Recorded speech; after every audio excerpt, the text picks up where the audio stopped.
देखिए, सारी खबरें शुभ नहीं होती, कुछ मंगल भी होती हैं, और जो ना शुभ होती है ना मंगल होती हैं वो करती हैं सावधान। शुभ बताने, मंगल दिखाने और सावधान करने एक बार फिर से हाजिर हूं आपके साथ वैभव राज शुक्ला। और आज हम बात कर रहे हैं सीरिया की, जहां सिर्फ 11 दिनों की लड़ाई में विद्रोहियों ने राजधानी दमिश्क पर कब्जा कर लिया। तख्ता पलट के बाद राष्ट्रपति असद को देश छोड़कर रूस में शरण लेनी पड़ी है। विद्रोहियों की इस जीत से सीरिया के ज्यादातर इलाकों में खुशी की लहर है। विस्थापित होकर दूसरे देशों में रहने वाले सीरिया के लोग भी जश्न मना रहे हैं। उम्मीद की जा रही है कि करीब एक दशक तक गृह युद्ध की आग में जलने वाले सीरिया में अब बदलाव आएगा, शांति आएगी। लेकिन जब तक सीरिया में एक स्थिर सरकार नहीं आ जाती, तब तक अमन चैन का दावा नहीं किया जा सकता। हथियार के दम पर सत्ता हासिल करने वाला लड़ाकों का गुट क्या सीरिया में सरकार चला पाएगा? क्या अब ईरान और सीरिया के साथ मध्य पूर्व में शिया और सुन्नी का टकराव तेज होगा? क्या सीरिया से असद की विदाई एक नए जंग की आहट है? आज ऐसे कई सवालों के जवाब हम तलाशेंगे। साथ ही साथ आपको बताएंगे कि सीरिया में तख्ता पलट का भारत पर क्या असर हो सकता है। लेकिन आइए शुरुआत करते हैं सीरिया में मनाए जा रहे जश्न से। अभी तक पश्चिम एशिया में इजराइल और हमास या फिर हिजबुल्लाह की लड़ाई चल रही थी। दुनिया का फोकस जो है इजराइल के साथ साथ ईरान पर था। लेकिन इस बीच सीरिया में बड़ा परिवर्तन हो गया। 11 दिनों में कुछ ऐसा हुआ कि सीरिया की 50 साल की सत्ता का फाइनली अंत हो गया।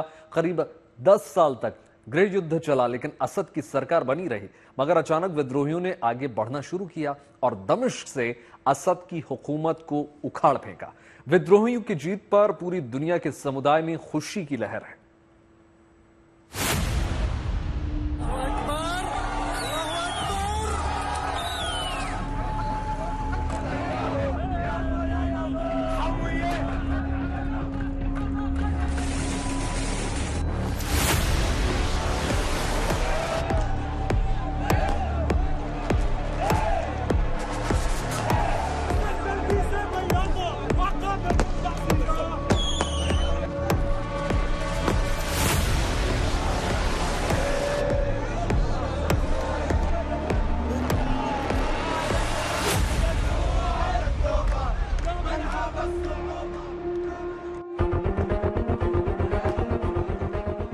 करीब 13 साल तक जो नहीं हुआ वो सिर्फ 11 दिनों में हो गया।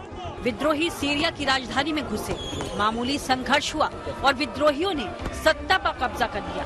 अभी तक ताकत के जोर पर शासन चलाते आ रहे राष्ट्रपति बशर अल असद देश छोड़कर भाग निकले और हुकूमत विद्रोहियों के हाथ में आ गई। सीरिया में असद का दौर खत्म हुआ तो न सिर्फ सीरिया बल्कि कई देशों में जश्न का दौर शुरू हो गया। तुर्की, ग्रीस, लीबिया, लेबनान और जर्मनी जैसे देशों में जहां बड़ी तादाद में सीरिया के शरणार्थी रहते हैं, खुशियां मनाई गई। एक बेहतर सीरिया की उम्मीद नजर आने लगी।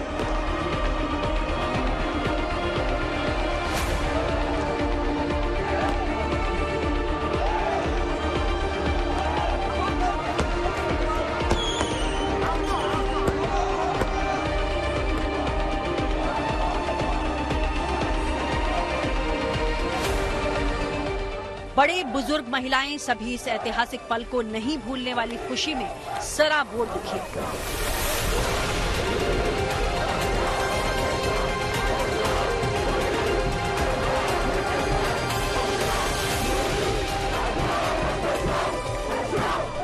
राष्ट्रपति असद के देश छोड़ने और सत्ता पर विद्रोहियों के काबिज होने की खुशी ऐसी कि कई लोग बेकाबू तक हो गए। कुछ महल में घुस आए और कीमती सामान उठाकर ले गए। कईयों ने तो तोड़फोड़ भी की। कुछ घंटों के लिए राजधानी दमिश्क में कानून व्यवस्था का नाम और निशान तक नहीं रहा। लेकिन जल्द ही विद्रोही सैनिकों ने कमान संभाल ली। सरकारी इमारतों के आगे हथियारबंद लड़ाके खड़े हो गए। तुरंत ही ट्रैफिक व्यवस्था भी दुरुस्त कर ली गई। इस तरह मैसेज दे दिया गया कि सीरिया में हंगामा भर नहीं होगा, बल्कि विद्रोहियों का इरादा देश की सूरत बदलने का है। दमिश्क की मशहूर उम्मयद मस्जिद से अवाम को संबोधित कर रहा ये शख्स अहमद अल शार्रा उर्फ अबू मोहम्मद अल जुलानी है। जुलानी की हयात तहरीर अल शम गुट यानी HTS का लीडर है, जिसने देखते ही देखते सीरिया से असद की सरकार को उखाड़ फेंका है।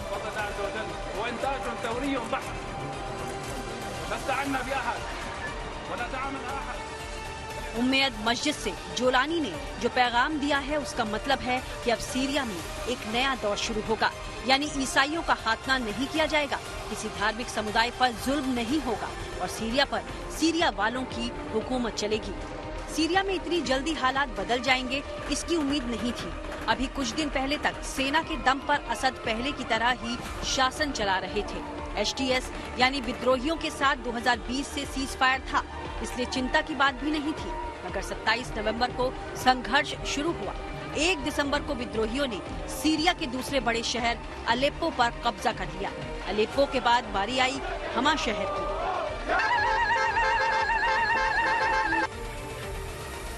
और देखते ही देखते दारा शहर पर भी कब्जा कर लिया गया। दारा से दमिश्क की दूरी 100 किलोमीटर से भी कम है, इसलिए राजधानी तक पहुंचने और वहां कब्जा जमाने में ज्यादा देर नहीं लगी।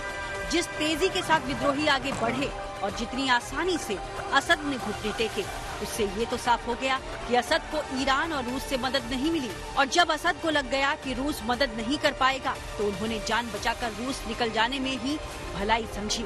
रूस ने भी कहा कि इंसानियत के नाते बशर अल असद को मॉस्को ने शरण दी है। असद के देश छोड़ने के साथ सीरिया में असद परिवार के 50 साल का शासन खत्म हो गया। बशर के पिता हाफिज अल असद साल 1971 में सीरिया के राष्ट्रपति बने थे और अगले 29 सालों तक देश के राष्ट्रपति रहे। उनकी मौत के बाद बशर ने साल 2000 में सीरिया की कमान संभाली थी। साल 2011 में जब अरब क्रांति की शुरुआत हुई तो सीरिया में विद्रोही ने मोर्चा खोल दिया, मगर कई साल तक चले गृह युद्ध के बावजूद असद टिके रहे। लेकिन मिडिल ईस्ट के बनते बिगड़ते समीकरण की वजह से हालात ऐसे हो गए कि असद देर तक विद्रोहियों का सामना कर नहीं पाए। पहले ईरान और रूस का सहयोग था, मगर दोनों देश मौजूदा हालात में सीरिया के मोर्चे पर उलझना नहीं चाहते थे, इसलिए विद्रोहियों के लिए दमिश्क तक पहुंचना आसान होता गया। सीरिया में निजाम बदल चुका है, लेकिन अब बड़ा सवाल ये कि आगे क्या होगा। क्या सीरिया में अच्छे दिनों की शुरुआत होगी या सत्ता कब्जाने के लिए अलग अलग गुटों का खूनी संघर्ष शुरू हो जाएगा? अभी इस सवाल का जवाब मुश्किल है। Bureau report, good news today. तो एक लंबे संघर्ष के बाद आखिरकार सीरिया में राष्ट्रपति असद को सत्ता और देश दोनों छोड़ना पड़ा। सीरिया में जो अब हुआ उसकी शुरुआत जो है करीब 13 साल पहले ही शुरू हो चुकी थी। 2011 में अरब क्रांति के साथ ही सीरिया में गृह युद्ध शुरू हुआ था और सीरिया के लोगों ने बशर अल असद सरकार के खिलाफ विरोध प्रदर्शन शुरू कर दिया था। फ्री सीरियन आर्मी के नाम से एक विद्रोही गुट बाकायदा तैयार हुआ और जिसने सरकार और सेना के खिलाफ मोर्चा खोल दिया। लेकिन बाद में सीरिया की अंदरूनी लड़ाई में अमेरिका, रूस, ईरान और सऊदी अरब भी शामिल हो गए और सीरिया महाशक्तियों का दंगल बन गया। इस बीच देखिए तस्वीर तब और ज्यादा उलझ गई जब सीरिया में आतंकवादी संगठन यानी आईसिस ने दबदबा बढ़ा लिया। सीरिया में गोलबंदी की भी उलझी हुई नजर आई।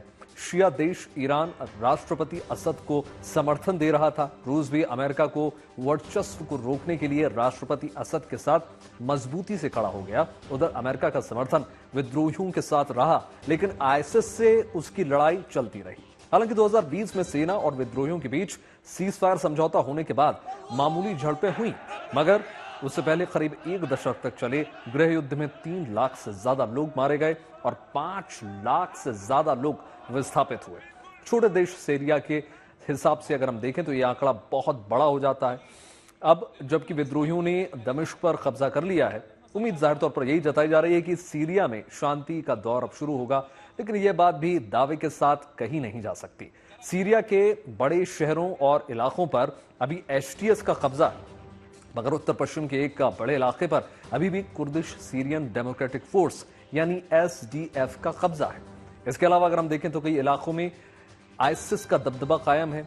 आशंका जाहिर तौर पर यही है कि सीरिया में इन अलग अलग गुटों में टकराव हो सकता है और अलग अगर ऐसा होता है तो सीरिया की हालात और भी ज्यादा खराब हो जाएगी। चुनौती खुद एचटीएस भी है। देखिए, सुन्नी गुट एचटीएस का नेतृत्व अबू मोहम्मद अल जुलानी कर रहा है।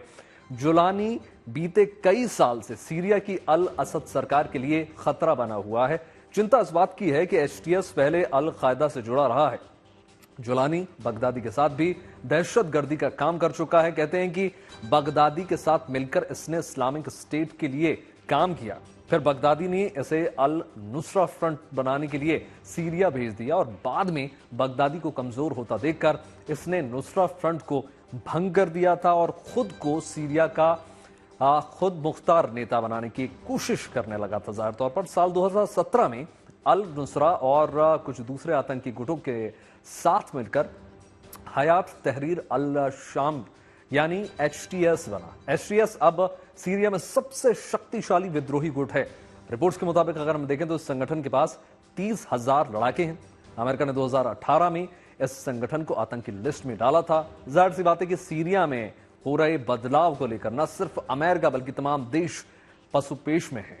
एक तरफ असद सरकार के जाने की खुशी है, मगर दूसरी ओर जोलानी के सत्ता में आने की फिक्र भी है, क्योंकि इनका सत्ता में आने के बाद किसी ने सच नहीं देखा। सीरिया में तख्ता पलट के बाद अमेरिका और यूरोप के ज्यादातर देशों ने खुशी जाहिर की है, लेकिन सीरिया की मौजूदा तस्वीर उलझ चुकी है। विद्रोही गुट को तो अमेरिका का समर्थन है, लेकिन सीरिया में आईसिस की मौजूदगी अमेरिका के लिए टेंशन का सबब है। आशंका यह भी है कि वहीं अब सीरिया और ईरान में तनातनी ना हो जाए। सीरिया को लेकर इजराइल और लेबनान जैसे पड़ोसी देशों में भी मंथन होगा। कुल मिलाकर हम देखें तो इस वक्त सीरिया के जो हालात हैं, वहां से एक रास्ता शांति की तरफ जाता है और दूसरा रास्ता जो है घमासान की ओर।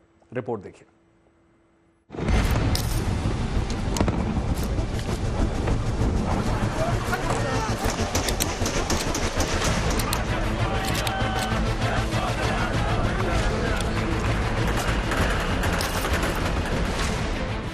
सीरिया में सत्ता तो बदल गई, मगर शक्ति संतुलन बिगड़ गया है। अभी ये पूरी तरह साफ नहीं कि देश की कमान किसके हाथ होगी। विद्रोहियों की अगुवाई में सीरिया एक मजबूत देश के तौर पर उभरेगा या फिर बढ़ जाएगा।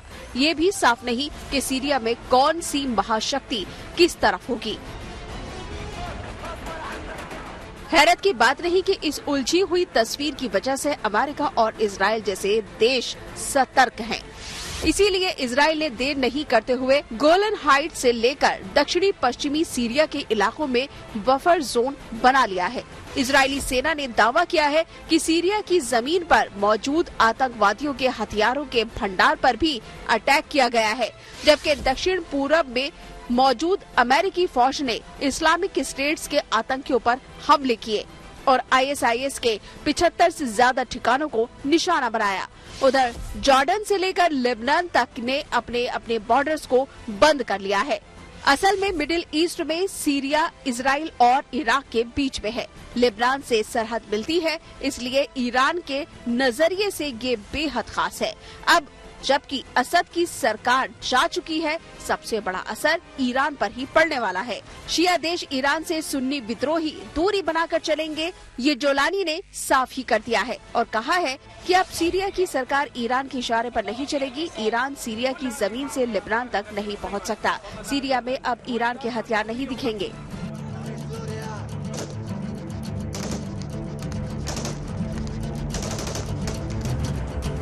निश्चित रूप से सीरिया में विद्रोहियों के सत्ता संभालने से ईरान को बड़ा झटका लगा है।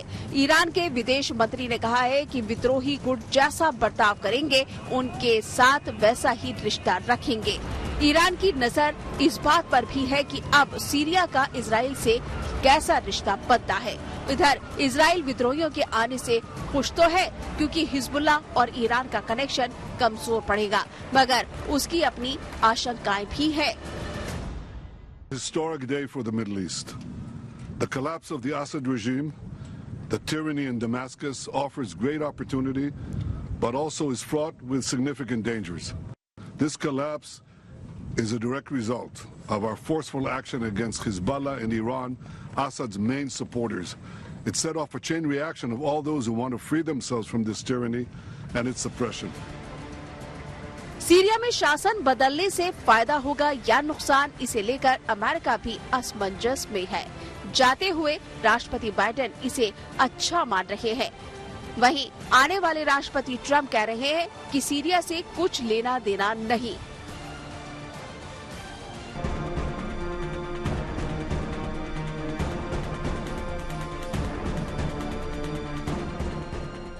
रूस के करीबी असद को अमेरिका पसंद नहीं करता, इस लिहाज से अमेरिका को खुशी है, मगर खतरा ये है कि जिस जोलानी की हुकूमत सीरिया में आने जा रही है वो अल-कायदा का प्यारा और अमेरिका का इनामी दहशतगर्द रहा है। आशंका है कि उसकी अगुवाई में सीरिया कहीं आतंक का गढ़ न बन जाए। दूसरी चुनौती इस्लामिक स्टेट्स को लेकर है।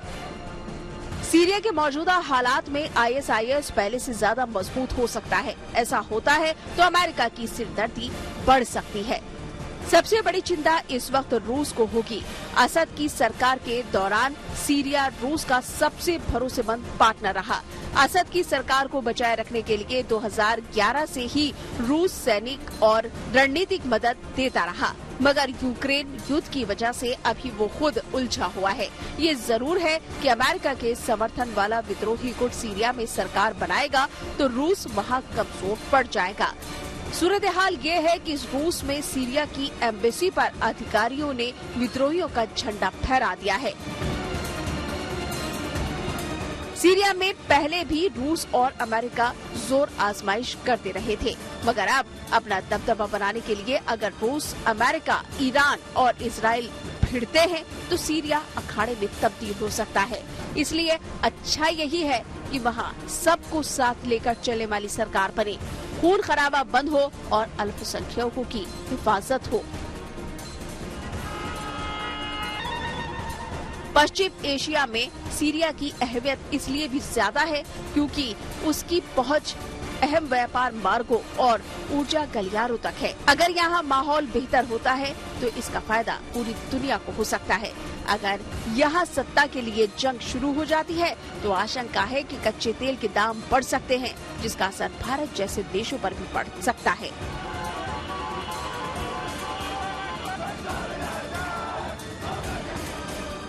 Bureau report, good news today. और इसी बीच देखिए, सीरिया को लेकर रूस, अमेरिका, इजराइल और ईरान जैसे देशों की अपनी चिंता है, लेकिन बड़ा सवाल ये उठता है कि भारत पर इसका असर क्या होगा। सीरिया में सत्ता परिवर्तन से भारत को कैसे सतर्क रहना है, बता रहे हैं हमारे संवाददाता। देखिए, में हमें इंडिया की जियो पॉलिटिक्स भी देखनी चाहिए। यस, हमारे से ज्योग्राफिकली दूर है, मिडल ईस्ट में जो होगा हमें फर्क पड़ेगा ये वो, बट एक अहम मुद्दा मुझे दिखता है, इस सारे चालों के चलते टर्की की अहमियत बढ़ रही है, और अगर टर्की की अहमियत बढ़ती है तो वो इंडिया के लिए, हमारे लिए वाइडर जियोपॉलिटिक्स में शायद इतनी हैप्पी न्यूज नहीं है, क्योंकि टर्की भारत को लेकर के जो पोजीशंस लेता है वेरी ऑफन वर्ल्ड अफेयर्स में, वो हमें इरिटेट भी करती हैं। तो हमें क्या करना पड़ेगा, हमें ये देखना चाहिए इंडिया को कि जो भी सीरिया के नए फॉर्मूले की बात हो रही है, जो भी हो रहा है, ठीक है, उसमें टर्की तो इन्वॉल्व होगा। अभी भी अमेरिका जो इन रेबल ग्रुप से बात कर रहा है वो टर्की के थ्रू मैसेजिंग करवा रहा है, तो पर जो भी ये निकले नया फॉर्मूले के जो डिसाइड करे या यूएन में डिस्कशन इत्यादि होनी है, हमारा तो रोल शायद उनमें कहीं दिखे ना दिखे डायरेक्टली, बट हमें कुछ ऑल्टरनेटिव सॉल्यूशंस या मॉडल जो प्रपोज कर रहे होंगे ना दूसरे लोग, इजराइल, अमेरिका, यूएई, हमें उनको अहमियत या सपोर्ट देना चाहिए, आइडियाज देने चाहिए, ताकि टर्की की इंपॉर्टेंस कम हो। फिलहाल इस खास कार्यक्रम में इतना ही। देश और दुनिया की तमाम पॉजिटिव खबरों के लिए जुड़ रहिए गुड न्यूज टुडे के साथ। नमस्कार।